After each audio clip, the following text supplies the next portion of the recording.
प्रिय भाई बहनों, आज की रोटी की हर सदस्य व्यक्तियों के लिए यीशु ख्रिस्तांची मधुर नावाचे सप्रेम नमस्कार। आज की दिनांक 16 नोव्हेंबर 2025 रविवार। कधीही विसरले जाणार नाही। हे याकोबा आणि हे इस्रायला, हे लक्षात ठेव, कारण तू माझा सेवक आहेस। हे इस्रायला, मी तुला कधीही विसरणार नाही। येसाया 44 अध्याय 21 वचन।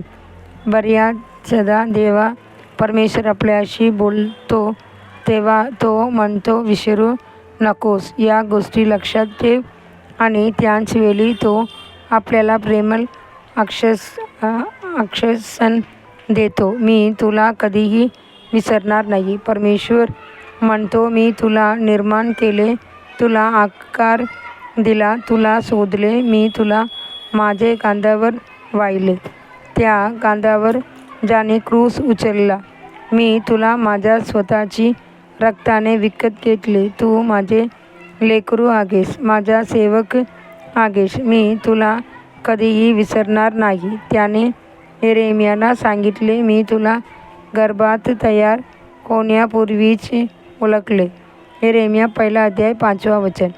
जेव्हा मूल जन्मते तेव्हा आपण त्याला नाव ठेवतो, पण परमेश्वर आपल्याला जन्माआधीच नावाने हाक मारतो। बायबल म्हणते, जे काही अस्तित्वात आहे त्याला आधीच नाव ठेवले गेले आहे। उपदेशक 6 अध्याय 10 वचन।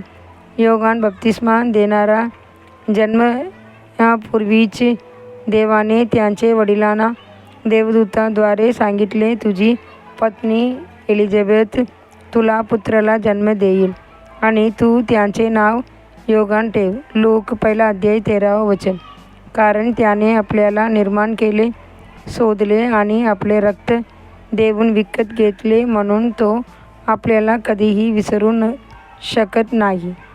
तरी सुद्धा आपण अनेकदा तक्रार करतो, परमेश्वराने मला टाकून दिले, माझा प्रभू मला विसरला।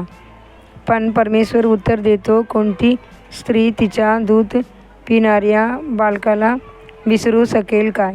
तिच्या उदरातील पुत्रावर दया न करील काय? जरी त्या विसरल्या तरी मी तुला विसरणार नाही। पहा, मी तुझे नाव माझ्या तळहातावर कोरले आहे, तुझे भीती सतत माझ्यासमोर आहेत। येसाया 49 अध्याय 14 आणि 16 वचन। म्हणून निराश होऊ नकोस, दखू नकोस, प्रभू तुला कधीही विसरणार नाही। परमेश्वर पुन्हा विचारतो, कन्या तिचे दागिने विसरते काय, किंवा वधू तिचा पोशाख विसरते काय? यिर्मया 2 अध्याय 32 वचन। जरी ती विसरली तरी परमेश्वर म्हणतो, माझ्या लोकांनी मला असंख्य दिवस विसरले आहे। प्रिय देवाचे लेकरू, तू परमेश्वराला विसरलास काय? त्यांच्या पायाशी आनंदाने थांबणे तू विसरलास का? थोडा वेळ थांब आणि विचार कर, पुन्हा आपल्या पहिल्या प्रेमाकडे परत ये, त्याच्याशी तुझी संगत पुन्हा प्रस्थापित कर, आणि तुझे प्रभूसोबतचे नाते पुन्हा पुनरुत्थित येऊ दे। अधिक ज्ञानासाठी वचन। देव अन्यायी नाही की तुम्ही त्याची नावासाठी दाखविलेली प्रेमाची आणि संतांच्या सेवेसाठी केलेल्या परिश्रमाची आठवण ठेवणार नाही। इब्री 6 अध्याय 10 वचन। आजचे बायबल वचन सकाळी एजेकिएल 3 अध्याय 4 अध्याय। सांगितले इब्री 11 अध्याय 20 वचन से 40 वचन। धन्यवाद वचन।